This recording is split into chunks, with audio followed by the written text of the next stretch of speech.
making some changes. We're first time back after 2 weeks, and this is what happens. Everything starts to fall apart. Hey, you know what? It's all fine. To everybody that's joining us live, thank you so much for joining us. For everybody that's watching us on replay, please remember to like and subscribe. It always helps the channel. But yeah, it's like great to be back after 2 weeks, Jeff. It is. And we have been literally all over the world Yes, in the we last have. 2 weeks. We absolutely have. Yeah, We were in yeah. Amsterdam all last week, which was surreal. It was my first time ever being overseas, which was really cool. So Jeff, what was your favorite part of what was your most favorite part and what like Rose and Thorn this? What is your most favorite part and what was the thing that it's like, oof, man, I wasn't ready for this?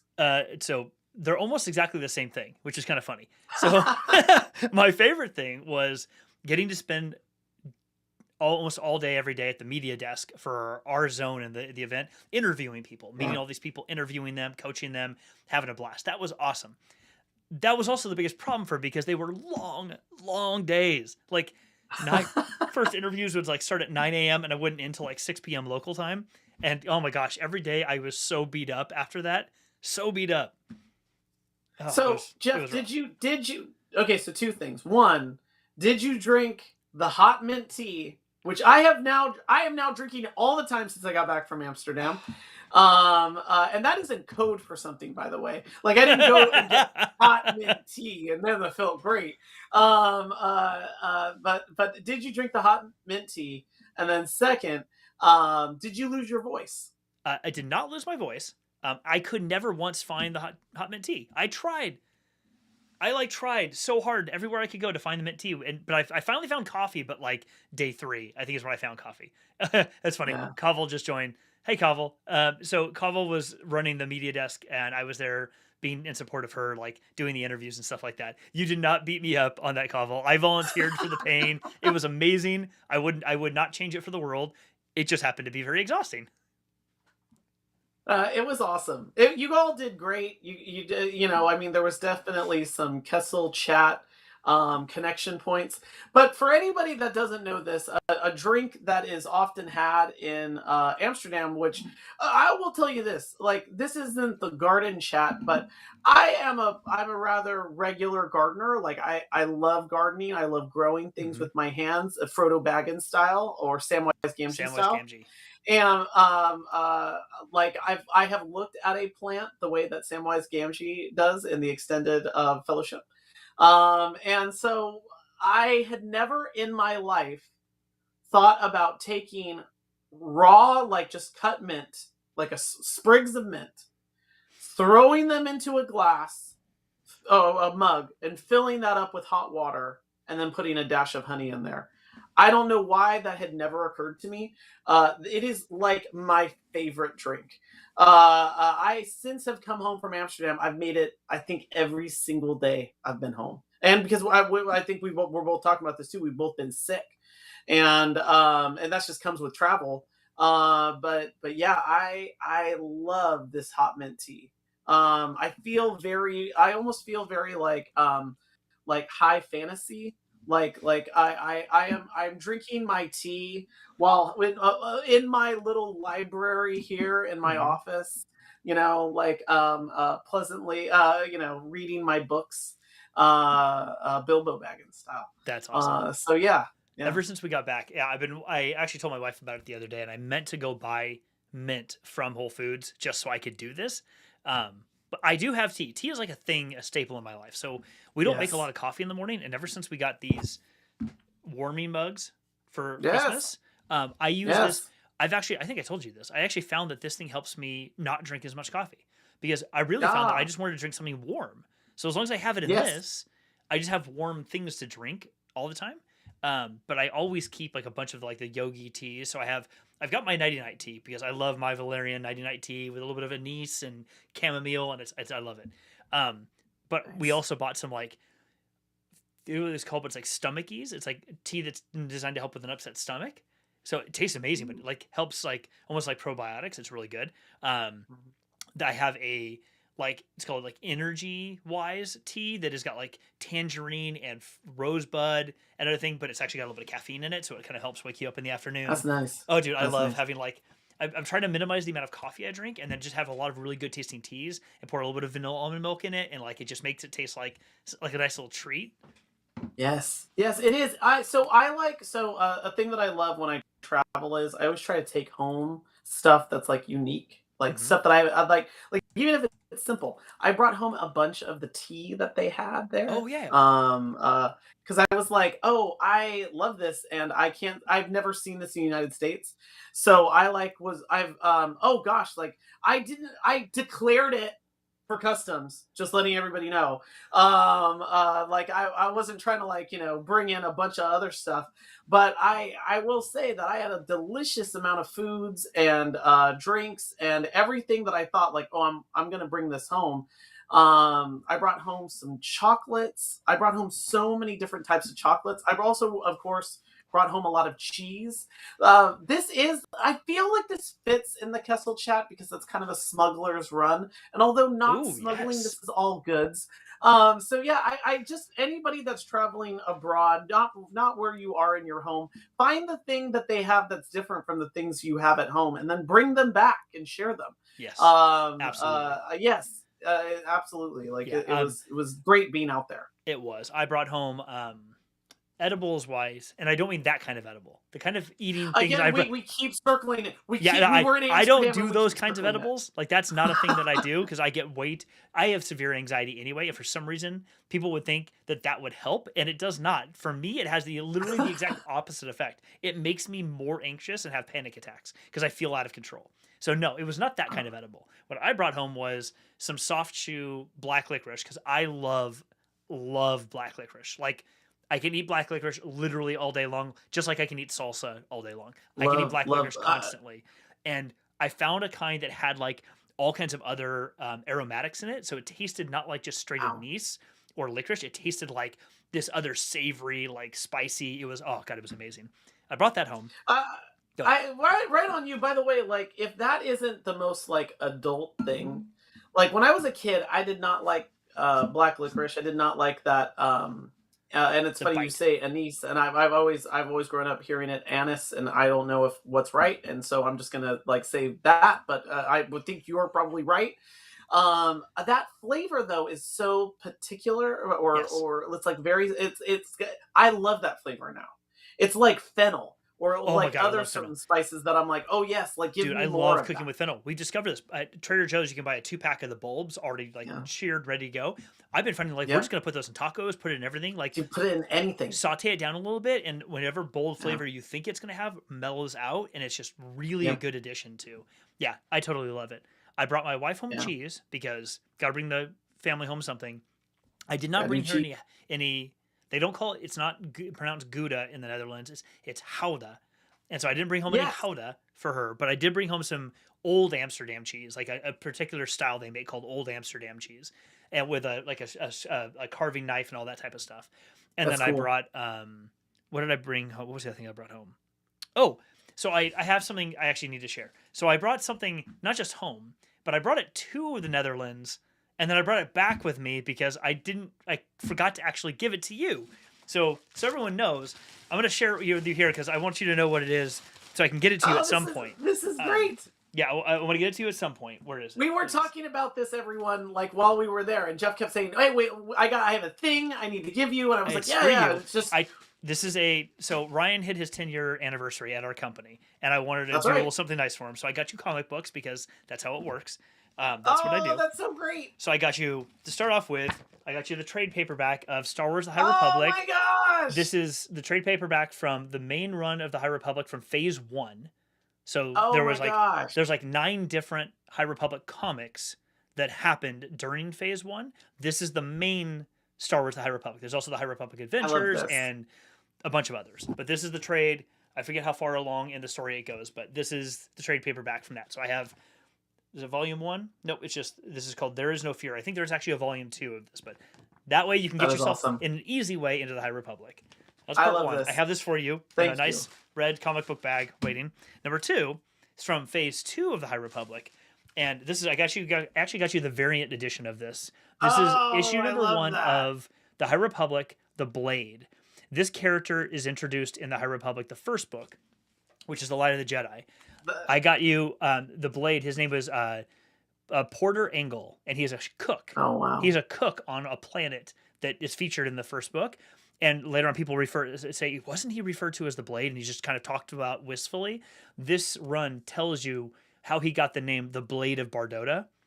Oh wow. It's awesome. He is apparently, according to the Jedi at this time period, the best lightsaber duelist ever. Like, I love just this. the best. So there's issue number 1 and issue number 2 for you. Oh my gosh. Oh my gosh. That is so cool. So Thank I have you. Thank these. you so I much. have those. Next time we see each other, either in San Jose or whatever, I've got That is a these are waiting for you. that is a kingly gift. By the I will be making my way out there as oh, soon dude, as anytime. we gotta plan like a meetup either way. It was funny how the first 2 days we were in Amsterdam, we were able to spend a lot of time together. And Kavel, who's also on this call. By the way, if Rich is on this call, I would say, Rich, this was a prime opportunity to meet with us. And we couldn't like make the connection points there. But Jeff and I were able to have like a pretty awesome dinner that first day that we Oh, were that was all awesome. in. That was great, and that was also some really good food and drinks, and of course in Amsterdam, great beer. And then, which I will also say that the as the Heineken. kids would say, the Heineken, it hit different. It did. And then the next day we were able to go and spend a bunch of time in museums. That was And if awesome. there was one thing, it was if there was a thing that I'm coming out of this trip, well, so much. I mean, really, so much is that, and I encourage people, especially post pandemic, if you were traveling before the pandemic and you haven't traveled in a while, please go out and do that. Please get back out in the world. Mm-hmm. I came back with so much artwork. I was able to really dial in on some art that I love. Every free moment that I had while we were in Amsterdam, I tried to spend it in a museum. And it's funny when you were talking about how the pronunciation of the words, like Gouda, that word, Howda. the Howda. Howda. The thing that's funny is that I talked to a taxi driver for a while, and he was talking to me about Van Gogh, and I was like, Van Gogh, Van Gogh, and obviously in the United States we would say Van Gogh. And he said, we don't expect you Americans to say that because you don't have that sound in your lexicon. And I was like, dang, if that isn't awesome, like I appreciate it. But he was like, your language is all in the front of your mouth. You don't have any of the back of the mouth sounds. And yeah, I thought that's right. Like that's why like I remember hearing people telling me when we were going to the Rijksmuseum, oh, you got to go to the Van Gogh Museum, Van Gogh. And I was like, what is that? Because I know the Van Gogh Museum's over there, but apparently there's this other museum, and it's like, no, it's the same. And yeah, it was great to kind of see that lesson. Mm-hmm. So I would encourage everybody, especially as we start to like get more into visual interpretations of Star Wars, like new interpretations of Mm-hmm. Star Wars. Find your museums, find your art that you can really connect with because there's so much that's built on other things. Like I was looking at all of this Islamic art, all of this Asian, East Asian art, and because there were, I also took a Jeff knows this. I took a small detour out to the Louvre, and I was able to see a bunch of things there, and it was like so informative to me of like so many art styles that we see in Mm-hmm. Star Wars. Um, and I've also been watching a lot of 1970s like dystopian movies because I feel like that's informing where Andor, my favorite Star Wars property, is going. Mm-hmm. And so yeah, like find like this. If anything, this trip has been like find that art that you love and like dial into it. Like you'll find how that is oddly represented in the Star Wars universe. Yeah, I completely agree with you. It was the Rijksmuseum was one of my favorite places to check out while we were there. Kaval, who's in the I think still on the in the live chat right now, And hey, Mike, it's good to see you here too, buddy. By the way, quick tangent, Mike, Bardoda, as in Bardoda season 6 from the Clone Wars. I am pretty sure that is the crossover point for Porter Engle, the Blade of Bardoda. I believe that is the case, but they haven't got to that in the comics yet. And the whole purpose of that run of comics is to explain how Porter Engle got to be known as the Blade of Bardoda. So we're kind of learning about that. We'll hopefully learn more, but I'm pretty sure that's the linchpin. But back to Amsterdam. Yes, the Calvin and I were walking around when we were meeting up with you, and we were walking around the museum for a little bit, and it was all about the Dutch masters, and that was the main thing that was going on in the museum. And she took me to an area where there was a lot of art centered around the women in Holland and now the Netherlands, and either art they made, art they were featured in, etc. And so it was really interesting to see all of that and realize and you just realize how much you can draw from that, like your own interpretation of what you're seeing, how you can draw from that. And it goes beyond, although it is highly showcased by the character of Thrawn when you read any of his things, how much he gets from art. I love that because it's very on the nose for what you're talking about, Ryan. But I think it's really interesting because if you can listen to any of the audiobooks, especially the reading them for sure, but listen to the audiobooks of like the Thrawn Ascendancy series and listen to how he talks about what he sees in art. There's actually a whole section in, I think it's the middle of the 3-book trilogy where he and Arulani, who are good friends, she's an admiral, he's captain, um, where they're interacting, and he's when they're cadets, and he's trying to teach her how to read art the way that he does, and what that can be derived of a culture from what he's seen either in a painting or the plateware or other things from a culture. And I was remembering that as Kaval and I were walking through a part of the museum and seeing certain things and trying to think, what could I take away from the person who made this or the culture they live in based off of the thing that they created here in front of me? And I'm not sure that I really got any of it, but it was interesting to think that it is possible to ascertain some of that from what you're seeing here. And you're right, the connection with Star Wars is beautiful in that understanding the art that we have in our own world is where, and the things that have happened in our world is where Lucas and Filoni and many others pull from for inspiration and motivation to create these stories. Like they're not pulled out of thin air, they're pulled from things that they learn and experience, and art is such a big part of that. Oh, I lost your audio there.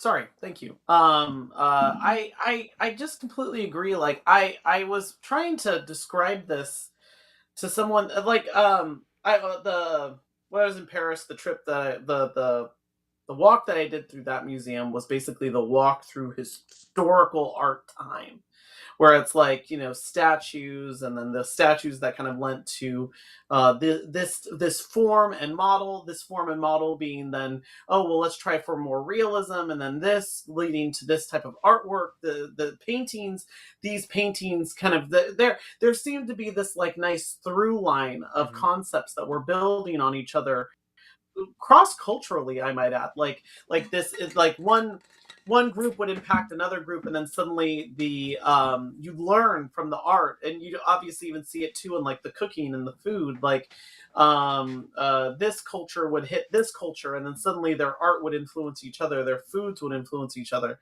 And so when I was looking at all this, I just kept seeing like kind of the evolving ideas of where this was going. And I don't know why, but it really got me into like, oh wow, like this is the stuff. Like I like how art is this thing that's like, I don't know, gr- growing and change like a hypercube. Like Mm-hmm. it's this thing that's like kind of mutating over time. And I had heard something recently that I was kind of bothered by, which is that the current art form that we're in now is every previous generation, every previous century was building off of the previous century or the previous art movement to create a new one.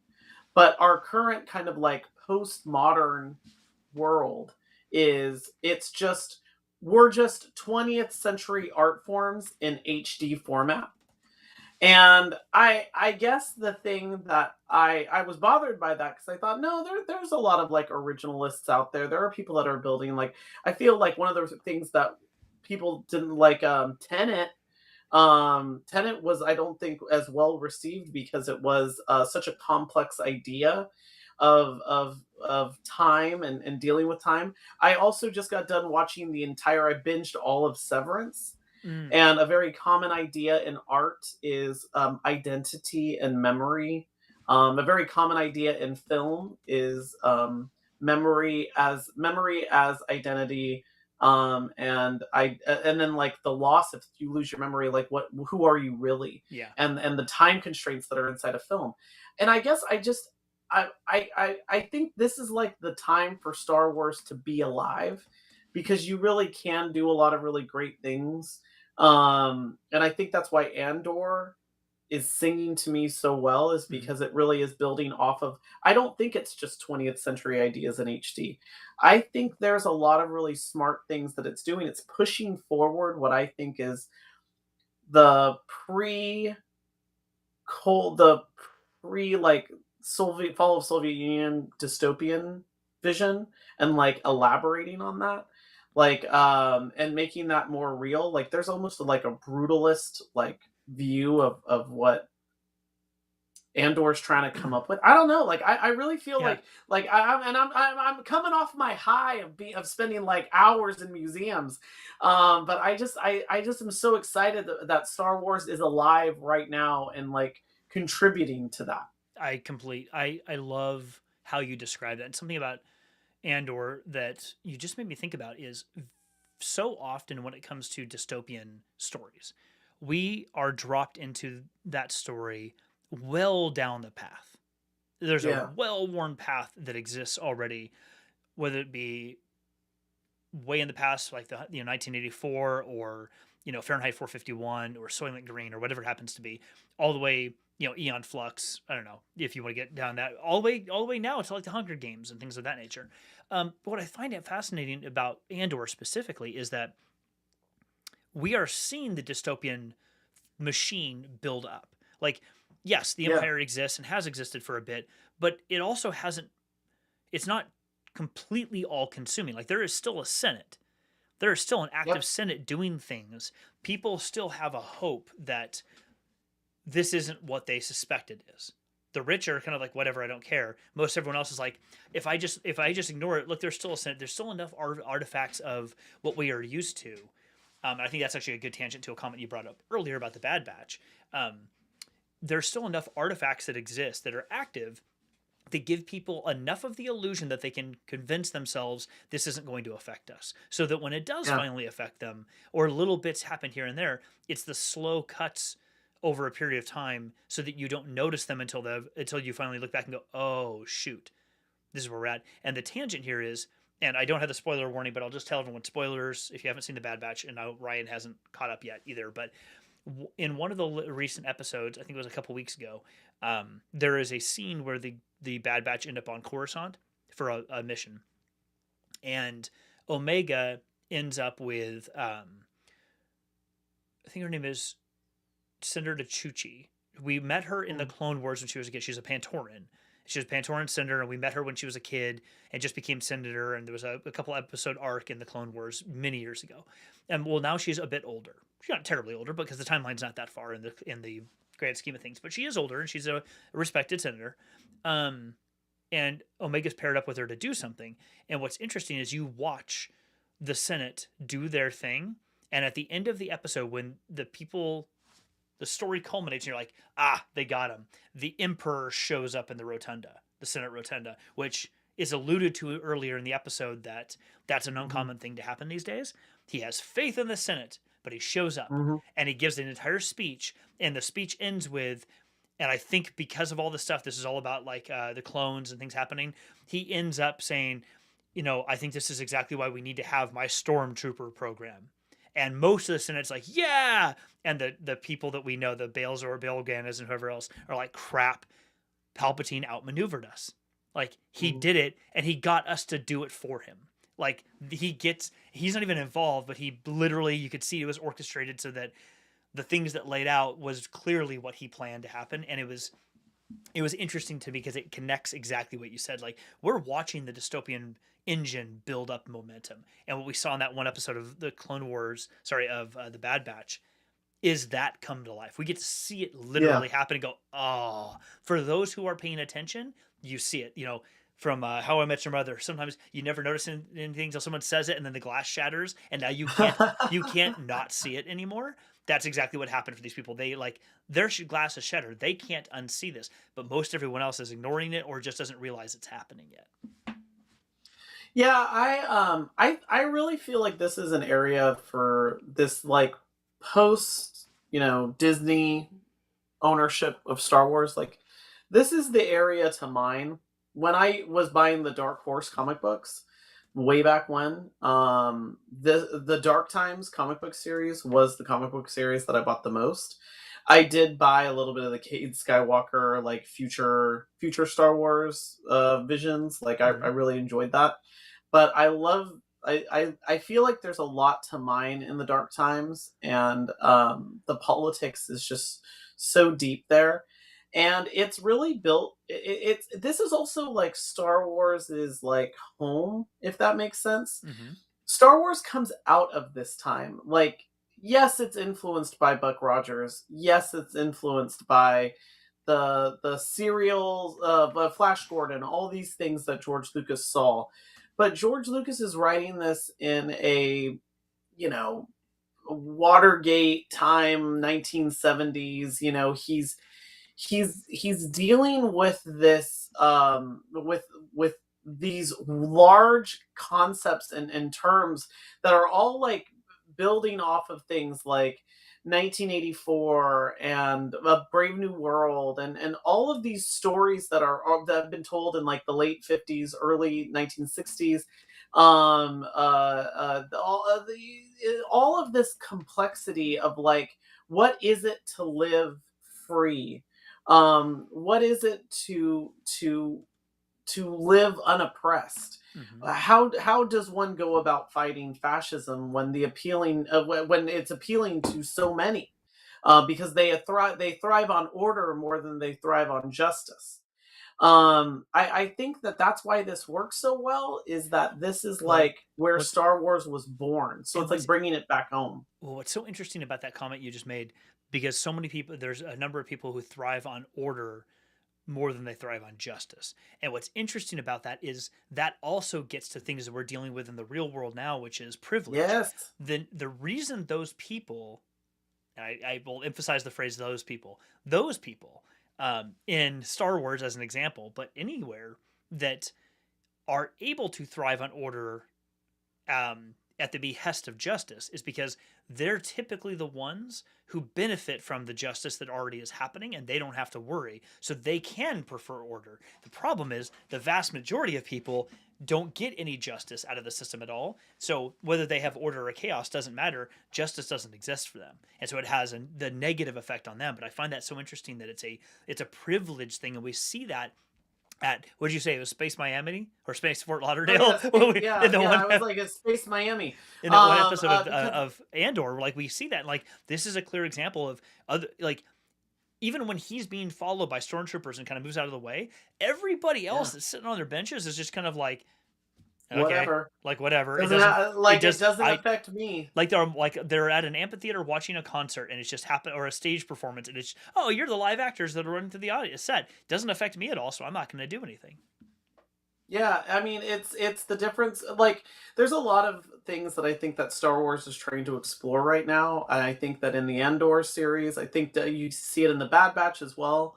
Um, Not as much in the Mandalorian, because Mandalorian is in a time where I think that they're just trying to like write they're really trying to still explore that character and the notion of like kind of uh dueling ideologies. Mm-hmm. Like I think that it's no accident that the Mandalorians and the Jedi are set alongside of each other in the Mandalorian series. Like, it's because it's one where it's like they are diametrically opposed, and yet they require so much of their faithful. And it's so that's really interesting. But in the Bad Batch and in Andor, you're really getting an exploration of, I think, what we deal with right now. Like it's funny because privilege to me is always a really hard topic to discuss, especially when you feel privilege. And the best way that I try to tell someone, like, oh no, you don't, if you're wondering if you don't know what privilege is, or if you have it, is think of true equity. Equity to a privileged class feels like oppression, if Hmm. that makes sense. Yeah. Like, yeah, because it's like, oh wait, like I don't wait, this now impacts me in a way that I didn't have to worry about that. Hmm. But I like the idea that, what Andor's trying to say. Like, I have watched, I've gone back and watched that series now multiple times. And yeah, like there is something about being able to tell one group of people that you don't need to worry about another, that the things that happen to them have nothing to do with you. And then simultaneously, you've got this other group of freedom fighters that are trying to say, no, an indignity suffered by any of us is an indignity to us all. Hmm. Like, it's just a really, gosh, I like can't wait. I know that we were going to talk about Star Wars news, and there isn't a tremendous amount of news on Right. Andor, but I know that they're filming right now, and like set photos came out on it. So if you're interested in seeing like kind of what things are starting to look like, um, that is available right now on the internet. Like you can go and search Andor season 2 set photos, and I want to say those came out like either, was it this week? And you can see like a couple of, I'm not going to spoil it, but you can see like a handful of actors, as well as I think some new actors that are coming in for new character roles. All of that's available, and you can kind of see how. What's great is it's great to see that. What sucks is that means that they're like just starting.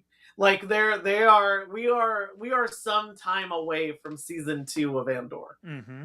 So yeah, Yeah. it's kind of a bummer. Yeah, you're right. I was double checking some dates right now. There wasn't a ton of news. I mean, there's a lot of stuff going on. Star Wars Celebration is next month, and there have been a Yep. slew of, I didn't get them all written down, but there are a slew of announcements of guests who are going to be there speaking at Star Wars Celebration. Really wish we could have gone, but next year, hopefully it'll be back. It's not Next back in year. this. It's not back in. I don't know where it is next year, but I think it's back in the States next year. But We both have passports now. We've got to start we using can them. do Let's this. go. We can do this. But a couple of things that were interesting that I'm excited about. So I think I told you at Christmas I bought, it's off camera here. I bought a an Xbox for myself so I could play Yes. Jedi Fallen Order. I've already finished that, done a bunch of other stuff with it. I pre-ordered Jedi Survivor that comes out in April. So that's coming up here soon. I'm super excited. That's But awesome. between now and then, there is at least one more book or two more books for the High Republic Phase 2. Those are coming out soon. In addition to that, they are publishing a book on that is a not the novelization of the game, but a novelization within the world of Jedi Fallen Order. I was looking right now to see when that book actually comes out. Um, but there is a Jedi Fallen Order book that will be coming out very shortly. I pre-ordered it the other day, um, and I think it's a side tale. So I think it happens after the game ends, but before Mhm. Jedi Survivor comes out. So I'm very curious about that's happening. There's a little bit of drama out there about that. Um, about it. It sounds like either in the novelization or in a live action appearance, there's some rumor about them considering a different actor to play Cal Kestis. Ooh. Exactly. So I'm not Ooh. sure how true I, that I, is, or if it's I, I rumor, if it's that just purely a rumor. But that's silly to me. it Like, is. It would you've be got very the silly. actor, Yes. you've got the actor. They've already rendered that actor's Well, look and and he's been on stage. expressions He into was on the stage game. at the last Star Wars Celebration talking about Cal Yeah, yeah. Kestis. So that would be very odd if they did that. It would be more okay if it's like, oh, we're switching a voice actor that whose face is not as easily recognizable, but it's like that actor is Cal Kestis. Like, I just don't understand why you would want to pivot away from that. This isn't one of those things where I could be wrong on this, but I think, and someone can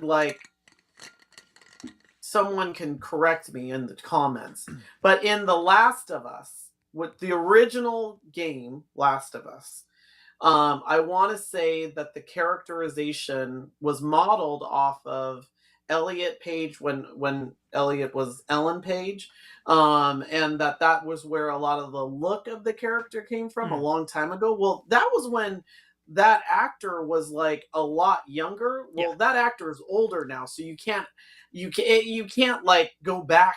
So you have to find a way to cast someone different. I to me it's like if you already have an amazing actor who's bringing so much to this role already, and the video game is not like I don't know, Legend of Zelda in 1985. Like it's this actor with cutscenes acting. Like just and I mean again, it's not like Dark Forces or something or Dark Forces 2 where it's like actual movie, but it is enough to where that actor's there in that role. Yeah, Leave I him there totally in that agree. role. I completely agree with you on that one. So there's that. We'll see what happens with that.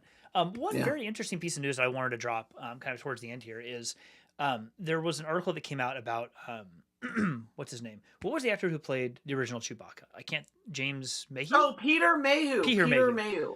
So Yeah. there was some news that came out. It ended up being a really good piece of news. Yes, about the script. The member very actually more than the script. I mean, the script was the big news, but there was apparently a whole box of memorabilia. So people had bought the house that Peter and his wife lived in when they were in the UK before they moved to the States, as Peter's Yeah. disease was debilitating him further.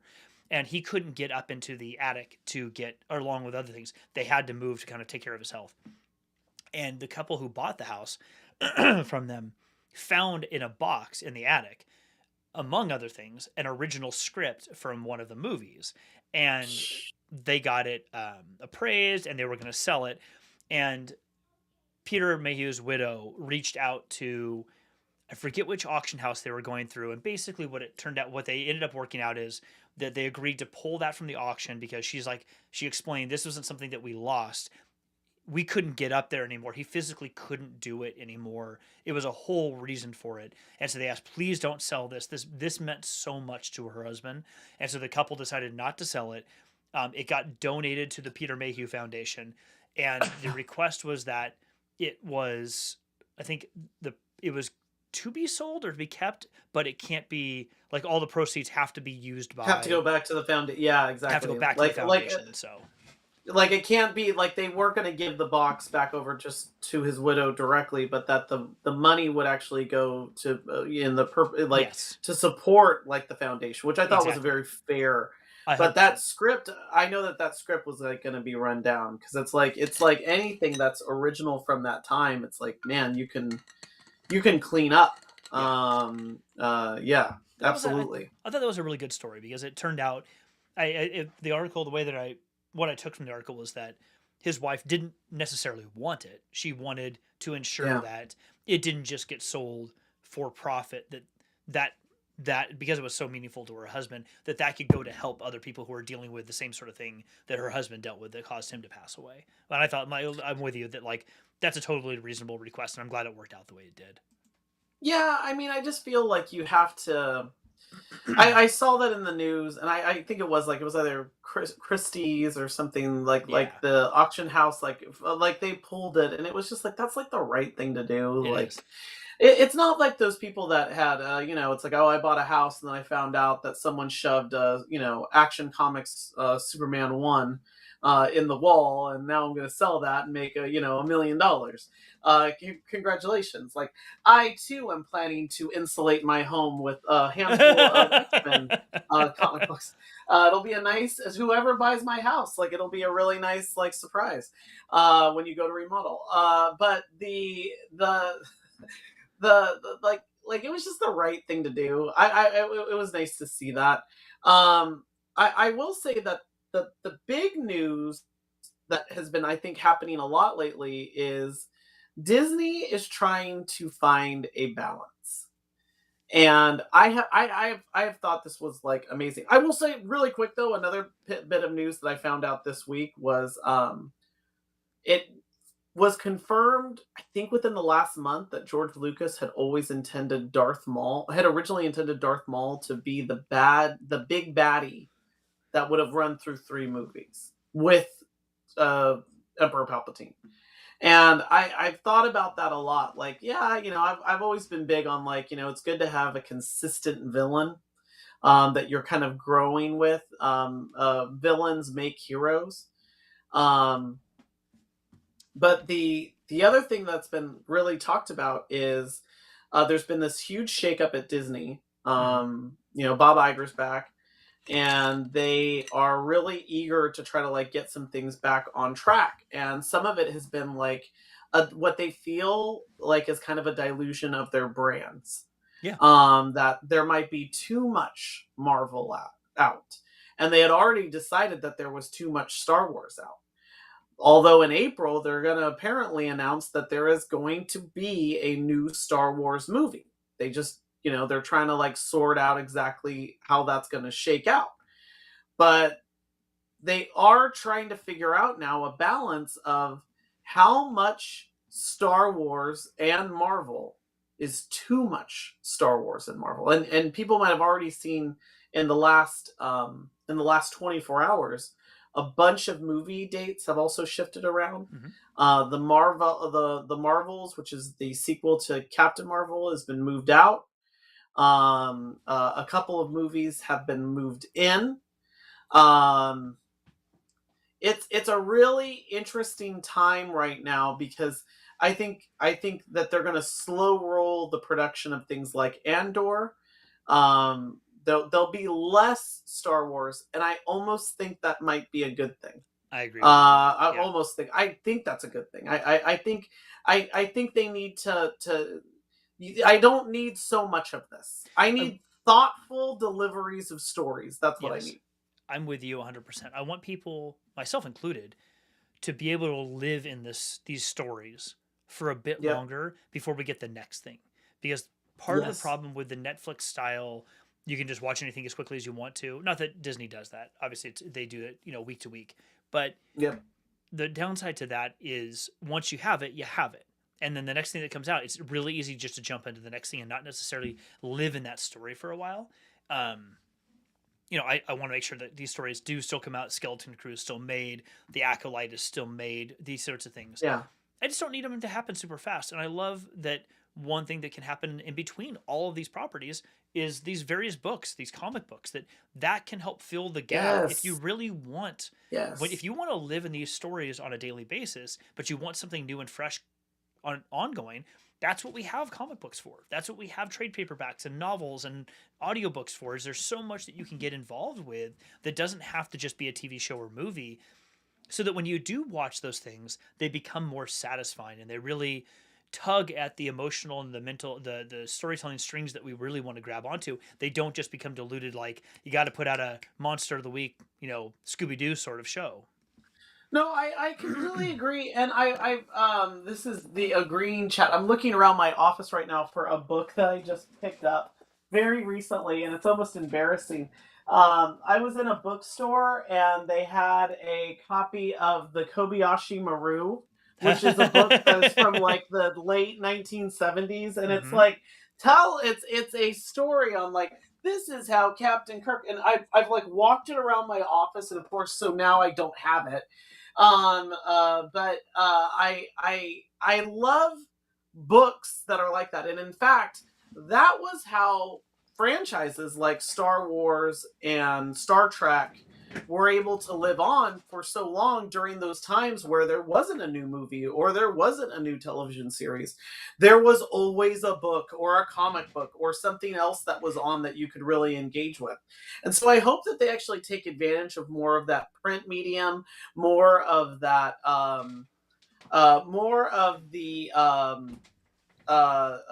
video game. I feel like that's like the new medium that they could really embrace. Like, give me more of that. Yeah. I'd also like. I know this is gonna sound funny, but I am also not a fan of how they're doing some of the effects now in these movies. And I'm not saying go back to rotoscoping, but checking out this quote from Ken Alger here. It was great. Yes, it was great to live in those stories between releases. Mm-hmm. I just recently found something, Jeff, which I know that only you, I think, will appreciate, which is speaking of living between releases. I am like a hoarder of memories, and so like this is my Star Wars ticket for the episode Mm-hmm. 1, and then I was like, I've been going through a bunch of things. This is Star Wars Episode 2. Wow. And then this is Star Wars Episode 3. Nice. And I found all of my tickets from every time I went to a Star Wars movie.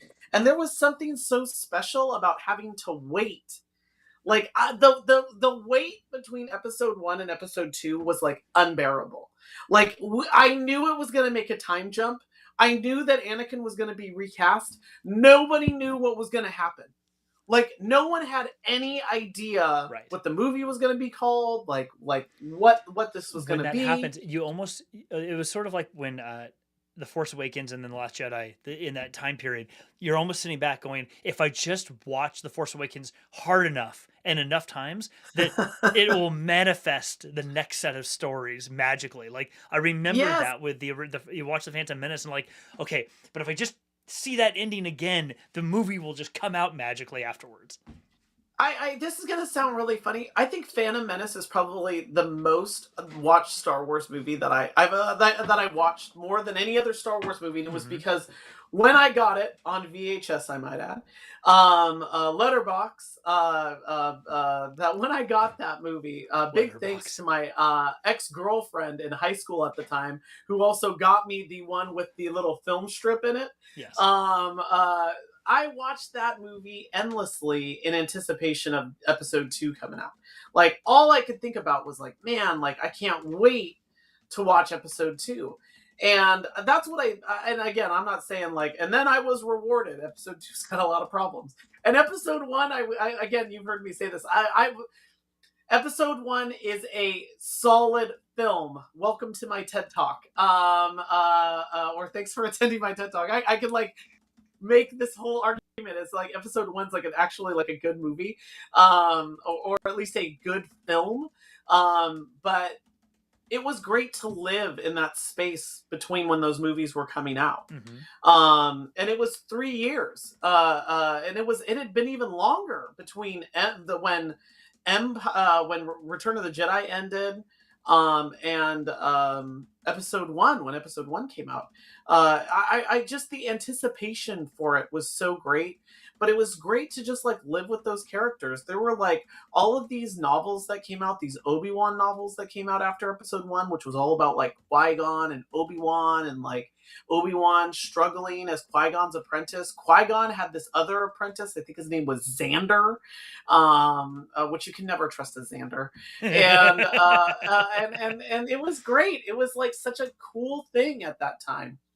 And yeah, I can't say enough like how much fun that was. And I feel like slowing down Star Wars isn't a bad thing. I know that Liam Neeson just came out like in the last like day, and he was like, Star Wars's problem is there's too much Star Wars and it's losing its magic. And I kind of agree.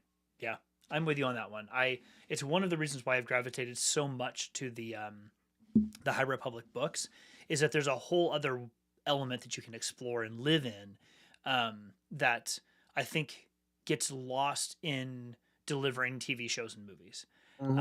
We've talked Hmm. about this before, but I would honestly be very okay with fewer Star Wars movies, even Marvel movies for that matter, but fewer Star Wars movies, and have those supplemented by different types of series that you can consume, whether they are mini series that are 3 parts, or a TV show like the Clone Wars, or Yes. whatever. But then also the print media, the comic books and the print Yes. books and the audiobooks, and then go to more Comic Cons. Like rather than just having Star Wars Celebration, having a more official presence at a variety of different things, and make it Oh my gosh, yes. this multi-layered engagement that people can have, that they can say, I get to watch my series or my movies periodically. Oh, I want to do a little bit more. Great, you can get into the comic books. I want to do a bit more. And there's this other thing you can add on. There's all these other components you can add on to the experience that you're having, that doesn't just have to be, I need more movies. I need bigger and better movies with more action and more CGI and whatever.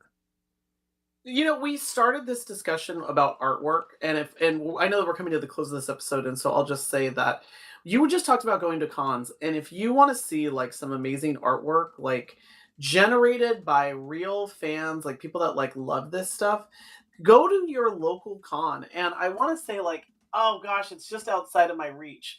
I am gonna go for this. Hold on, I'll be right Do back. it. Do it. I'm gonna try to reach. I'm probably gonna spill my cup of coffee. But here we go. Okay, cool. And let me know if you can see it now. But yeah, Oh, it's a great picture. this is a cool piece of artwork that I got at a booth Yeah, in at one of my local cons. And there's another, and then you start like making relationships with artists. There's another artist that I absolutely love, and he knew that I'm a big Akodama fan from Princess Mononoke, and made sure to have a Akodama available that's for me to awesome, pick dude. up the next time.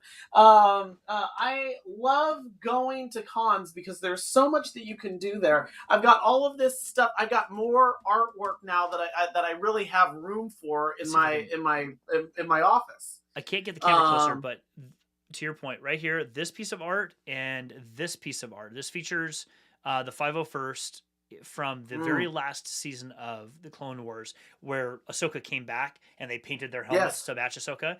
That's a piece of art for that. And then this is a picture of Ahsoka. Or like two or three different profiles of Ahsoka, and again, I got it here in the Contra Costa. It's a very small con. It was the first time I'd ever been to one, very small. and I found a guy who he does the artwork by hand, but then he makes prints of it and he sold it, and they were very expensive. And I just happened to really love them, and I got a couple really cool pieces, and it felt Yeah, awesome to buy something from a local creator. this was like $15. And I'm Yeah, like if you know Akodama, then you know why, you know that this is awesome. And I'm a big fan of Avatar The Last Airbender, and so I've got like all of this like Avatar The Last Airbender stuff. And at really small cons, I will also say, you will it gets like surprises, like at the Sacramento one, the entire voice cast minus Aang of the Avatar The Last Airbender was there, that's awesome. and we met everybody. We met the voice. I mean, all of the voice casts for everybody. We had them all do signatures, and each one of my kids got to go to the voice actor of a character that meant something to them, and then they were able to have a little message that was written on a photo or a poster or something. But yeah, we started talking about like, oh yeah, here we were in Amsterdam going to the Rijksmuseum. You don't need to travel like 1,000 miles to go and like see some amazing like Star Wars art. You can go to your local comic book shop, but go and find your cons. They're all about to start. This is we're about to move into convention season, Hmm. and this is the time where you can also spend a lot of really like I someone got these for me as a gift, which is these are original action figures with the lightsabers Oh, that's so cool, included dude. of Darth Vader and Luke Skywalker. I also have Obi-Wan Kenobi over here as well. And so these are the original action figures that you could get back in the 70s. These were purchased for me at a con. This is also just, yeah, a really great time to be able to try these things out. You might even run into a former colleague of Jeff and I's, Rafe, who is a Star Trek quizmaster, and so he actually wrote the original Star Wars official Star Trek trivia book.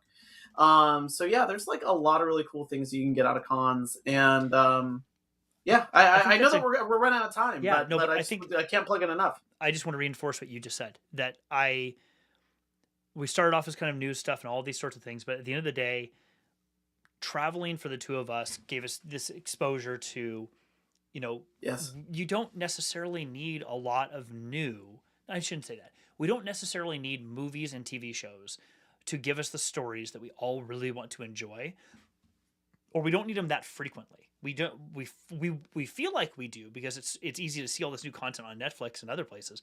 There's nothing wrong with any of that.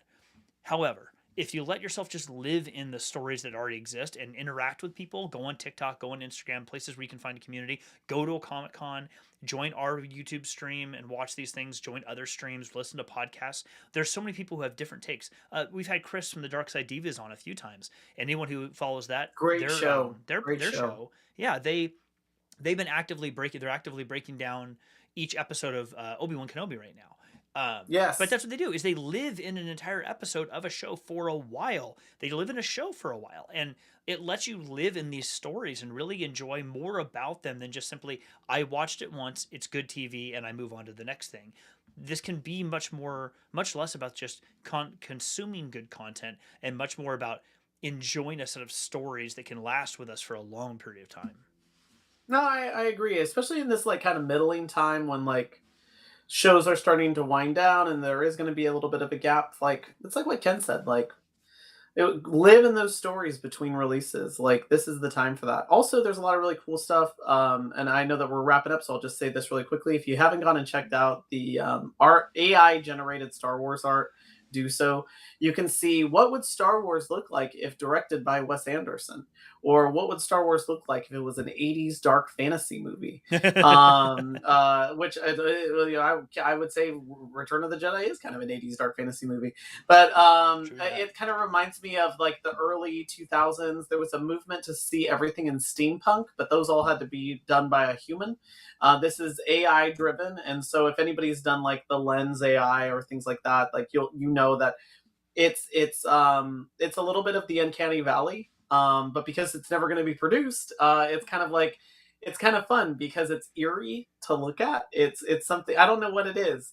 It's very eerie. Go check it out. People have pasted them all to create YouTube videos out of it too, so you can just do like Star Wars generated AI, and you can see it all like pieced together. It's like a total fun thing to do right Yeah, now. that's So awesome. that would be my tip. Absolutely. Well, listen, thanks everyone for being here. We really appreciate it. Mike, Ken, Yeah. Pavel, everyone for joining. It's been awesome to have you. We're back after 2 weeks, so kind of getting the wheels turning again. We'll be back again next week, Fridays at 2 p.m. Pacific time. Like, Yep. subscribe, all the things, and we will catch up with you really soon. Right on it. Thanks everybody. And I think my outro might be actually broken again. So hold on. Everything It's the is just new a little off year. this week. You know, new year, new us. We're gonna get through it. We'll get through it. Hold on. I got this. Wait for it. Wait for it. Where is the? That's not it. That's not it. Or it's the never ending. It's the never ending It's the show. never-ending show. It's Which, exactly as what you it know, is. we were talking about never ending story, We and were. We spent a lot of and time I talking could about keep that. talking about that forever. Especially after a There it is. recent video that I got from there. So Exactly. yeah, we can talk about that more in our Next next time. show. Okay, let's try this. Here we go. Yes.